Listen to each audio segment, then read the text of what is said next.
বিসমিল্লাহির রহমানির রহিম। ভারতে মুসলিম ওয়াকফ আইন দ্বারা দেশটির সংখ্যালঘু মুসলমানদের অধিকার খর্ব করা এবং বৈষম্যমূলক আচরণের চেষ্টা করা হয়েছে বলে মন্তব্য করেছেন বিএনপি স্থায়ী কমিটির সদস্য সালাউদ্দিন আহমেদ। রোববার রাজধানীর গুলশানে বিএনপি চেয়ারপারসনের কার্যালয়ে এক সংবাদ সম্মেলনে তিনি এসব কথা বলেন। গত কয়েকদিন আগে ভারতের পার্লামেন্টে মুসলিম ওয়াকফ সংশোধন বিল 2025 নামে একটি আইন পাশ করা হয়। আইনটির বিভিন্ন ধারা বিশ্লেষণ করে আমরা দেখেছি যে ভারতের সংখ্যালঘু মুসলমানদের অধিকার খর্ব করা এবং বৈষম্যমূলক আচরণের চেষ্টা করা হয়েছে এই আইনে। ভারতে মুসলমানরা এবং বিভিন্ন মুসলিম সংগঠন এই বিলকে অসাংবিধানিক রাজনৈতিক উদ্দেশ্য প্রণোদিত বলে প্রতিক্রিয়া ব্যক্ত করেছেন। বিএনপি স্থায়ী কমিটির এই সদস্য বলেন, ওয়াকফ হলো ইসলামী দানের একটি প্রাচীন ব্যবস্থা। এর মাধ্যমে কোনো ব্যক্তি স্থায়ীভাবে সাধারণত জমির মতো কোনো সম্পত্তি ধর্মীয় বা জনহিতকর কাজে ব্যবহারের জন্য দান করেন। এ ধরনের ওয়াকফ সম্পত্তি বিক্রি করা বা কারোর নামে হস্তান্তর করা যায় না। ওয়াকফ হলো ইসলামী দানের একটি প্রাচীন ব্যবস্থা। ওয়াকফের মাধ্যমে কোনো ব্যক্তি স্থায়ীভাবে সাধারণ জমির মতো কোনো সম্পত্তি ধর্মীয় বা জনহিতকর কাজে ব্যবহারের জন্য দান করেন। এই ধরনের ওয়াকফ সম্পত্তি বিক্রি করা বা কারো নামে হস্তান্তর করা যায় না।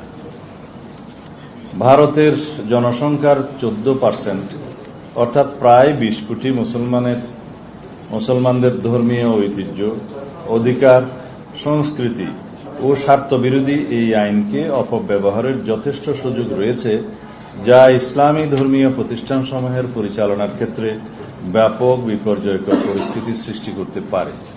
তিনি বলেন, অল ইন্ডিয়া মুসলিম পার্লামেন্টস ল বোর্ডের মতো সংগঠনগুলোর মতে এই আইন ইসলামী ওয়াকফ ব্যবস্থার মূল চেতনার পরিপন্থী। তাদের মতে ওয়াকফ বোর্ডের পরিচালনা মুসলমানদের দ্বারাই হওয়া উচিত। তারা একে মুসলিম নাগরিকদের ধর্মীয় অধিকারের সরাসরি হস্তক্ষেপের শামিল বলে অভিমত দিয়েছেন।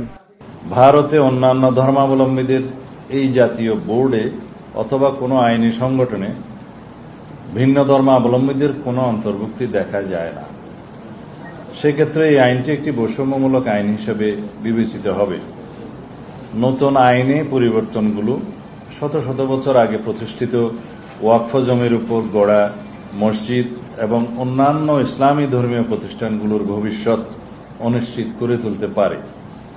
নতুন আইনে অমুসলিম সদস্যদের এই সম্পত্তিসমূহের ব্যবস্থাপনা ও প্রশাসনিক দায়িত্ব পালনে যে এখতিয়ার প্রদান করা হয়েছে তা মুসলিম নাগরিকদের ধর্মীয় অধিকারে সরাসরি হস্তক্ষেপের শামিল।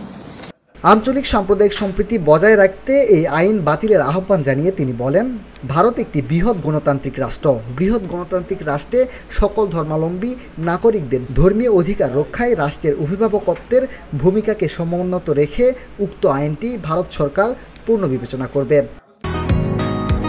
বসুন্ধরা, উত্তরা, বনশ্রী, কুড়িল ও বাড্ডা সহ রাজধানীর বিভিন্ন স্থানে অভিজাত ও অত্যাধুনিক মানের ফ্ল্যাট কেনার এক নির্ভরযোগ্য প্রতিষ্ঠান প্লেজেন্ট প্রপার্টিজ লিমিটেড।